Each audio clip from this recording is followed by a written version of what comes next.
ইয়াশ ও তাসকিন নামে দুই বন্ধু ছিল। একদিন তাসকিন ইয়াশের বাসায় রাতে থাকতে এলো। তারা অনেক আনন্দ করছিল।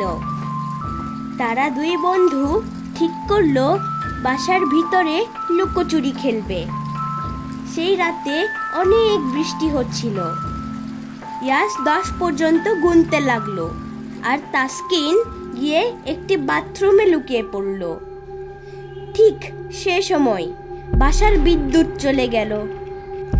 ইয়াশ ভয় পেয়ে তার বাবা মার ঘরে গেল। ওইদিকে তাসকিন অন্ধকারে বাথরুমের দরজা খুঁজে পেল না। ভয়ে সে চিৎকার করতে লাগলো, কিন্তু বাহিরে বৃষ্টির শব্দ হওয়ায় কেউ তার শব্দ শুনতে পেল না। তাসকিন প্রচণ্ড ভয় পেয়ে বাথরুমে পড়ে গেল। এদিকে ইয়াশ তার বাবা মাকে বলল, আমরা লুকোচুরি খেলছিলাম কিন্তু তাসকিনকে পাচ্ছি না।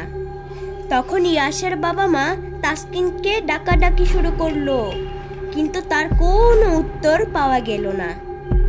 অবশেষে তাসকিনকে মেঝেতে পাওয়া গেল।